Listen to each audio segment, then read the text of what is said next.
Welcome to the Wake Tech STEM podcast, where we highlight diversity in STEM as well as explore the multitude of career options within STEM. This podcast is a production of the Math and Science Division. Please join me as we explore STEM through the eyes of our speaker. Greetings, Wake Tech Community College family. I am Marsha McCoy, Associate Professor of Communication in the Communication Department, and I'm excited to collaborate with the STEM department, and we have a special STEM podcast just for you. Joining me today is Director Dawayne Whittington, and we're going to learn more about what STEM has to offer in various facets. Welcome, Dr. Whittington. How are you? I'm doing well, and it's just Mr. Oh, it's just Mr. Well, director, you're director now. I know a director. In fact, tell us a little about yourself. What exactly do you do? Yeah, so I'm Dawayne Whittington. I direct an external evaluation team that just focuses primarily on STEM training grants, and that's anything from the K-12 space to higher ed space. Nice, very nice. How long have you been doing that? So in terms of running the company that I started, I've been doing that since 2002. In terms of the evaluation world in general, since 98. So that puts us at about 23 years of this type of work in the education space. Congratulations. 1998 shouldn't sound like a foreign Oh, timeline, but oh I'm sure it does. And to the folk that may be listening to this, I'm sure it may, but that's fine. So what drew you towards your chosen career path? Yeah, it's a good question. So I actually started this path as a middle school mathematics teacher in Chicago. So a Chicago native, was teaching middle school mathematics and was looking for something that was a splice between the day-to-day teaching and then learning about how to do it better.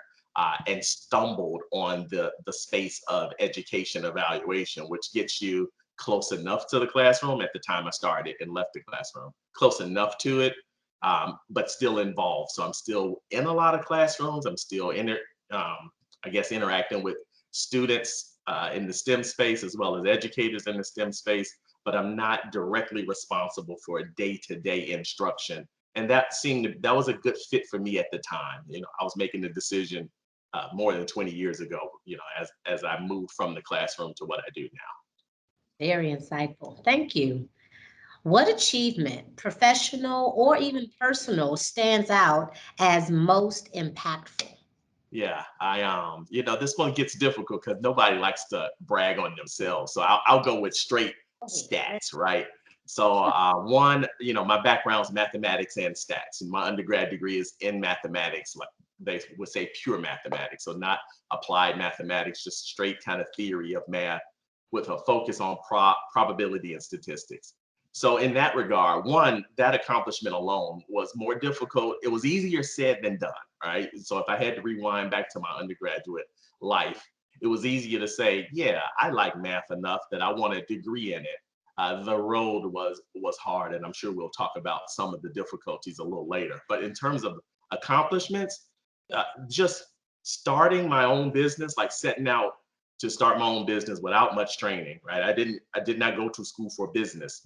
Uh, just had a desire to have more control over my own schedule, or more control over the clients that we dealt with. I really wanted to move into the space of doing this work for historically Black colleges, minority serving institutions.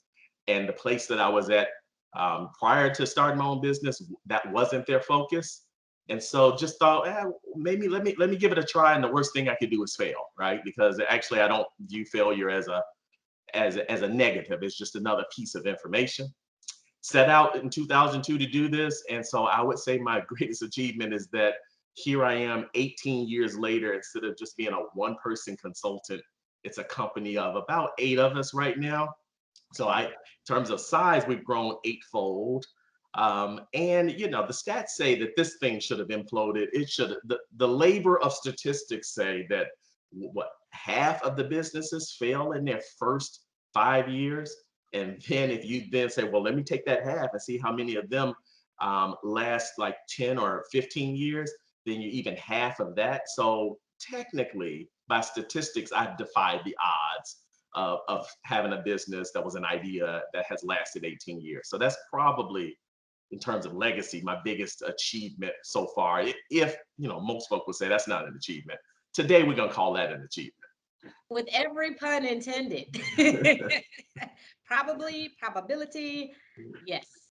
Well, I think about a hurdle, obviously an obstacle, and you even mentioned the word failure. I love your perspective, how it's not truly failure, but just another piece of information.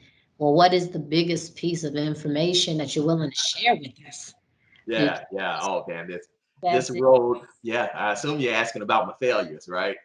Just one. All right, I got at least one I could share with you. So I'm going to take you all the way back to one that eh, yeah, it's still present. Like if you ask, it's the one that pops up, even though it's more distant. And that was kind of my run through undergraduate life. Like, so I come out of high school as the valedictorian, and so I'm thinking I could be one of the smartest on earth, right? That's what I'm really thinking. And I'm not joking here, like, because I hadn't seen in my little small world, growing up on the south side of Chicago, that's where I'm really from. I hadn't seen anybody kind of get in a classroom, work as hard, and get the same results that I was getting, right?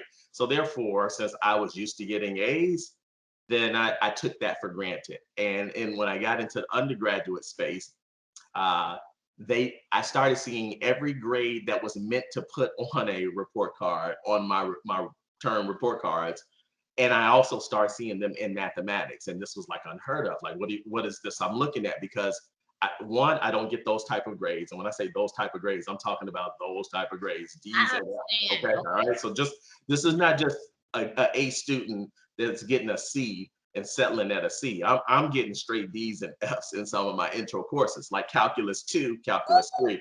Calculus. And yeah, right. You know what I'm saying? So at this point, I gotta actually, this is a failure. Like it's such a big failure that I don't even think that I belong at the university.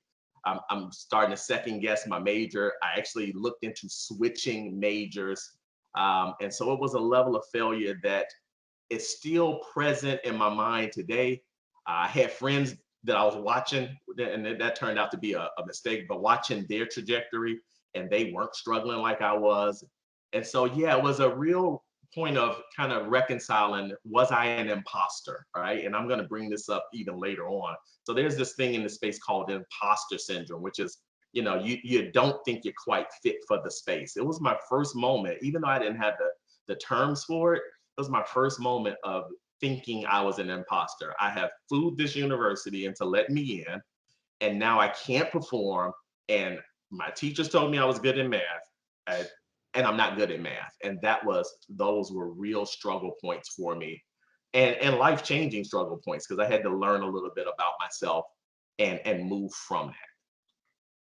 It's amazing to think about the grades you're used to making. Coming into college is a new experience, seeing grades you're not used to making. And thankfully, you still made it to the successful level that you are. Do you have a favorite quote or song that keeps you motivated? Uh, I'm going to go back to one that somebody told me, who I'm going to forget to give credit to, but they know my heart. Somebody told me years ago that to remember something that folks commonly say is they don't care what you know until they know that you care. All right. As I was in the classroom with many different challenges, many different students. I mean, these young people are 11 to 13, 14 years old.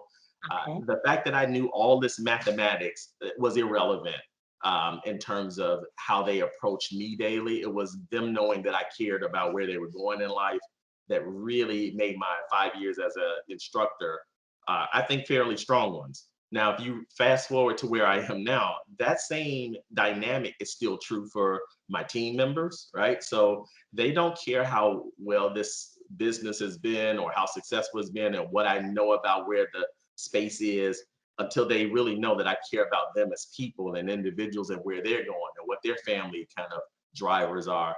And so and then the clients that we take care of, it's been true of that. Like University of North Carolina, Chapel Hill doesn't really care that I got all of these great evaluation tactics and I know the most relevant statistical procedure. until they know that I even care and understand what they're trying to do for their students. And so I think wrapping back, that was way more profound when it was told to me like in 90 something than I ever knew it to be now that we are like 20 some odd years later. It's one that I still hold on to. Very nice. The caring aspect. Well, you almost answered my last question, but I'm going to be official to ask it in the clear anyway. All right. I'm an overachiever, right? Mission accomplished. What piece of advice would you give to community college students today? I think be aware of how easy it is to emerge and be the biggest enemy, the biggest obstacle to success that you yourself personally are to your own self. I think self-doubt is very dangerous. And so working on kind of how you accurately view yourself, like realism is still important. Being realistic is important, but there's oftentimes you will get up in the morning and doubt yourself. There's even times like I'm still wondering why in the world you're interviewing me for this series. Like self-doubt is real. Like there's got to be somebody better to do this podcast than like this guy here, right? So every morning, no matter who you're probably looking at, whether you're looking from a community college student lens or one of the best kind of achieved Bill Gates type thing lens, Barack Obama lens, everybody probably gets up with that potential of being so critical of themselves, so doubtful of their own skill set that they indeed, for that day at least, become the biggest critic and thus the biggest obstacle to get beyond, because you're talking to yourself all the time. You're the only one that get up with yourself and go to bed with yourself. So that level of input that you got to self is really important. And so to be that doubter and to have that voice 24 hours a day, you got to begin to learn how to check that voice in a realistic way. Nice. That was powerful. Many thoughts do go through our mind. Is STEM the right one for me? Which angle do I take? Where do I go? But putting self-doubt in check is a very powerful tool, and it takes each and every one of us individually. Well, Director Dawayne Whittington, I want to thank you so much for joining us for this STEM podcast and everyone else out there in Wake Tech land. And we look forward to seeing you on the next go around. Have a wonderful day. Thank you, Marsha.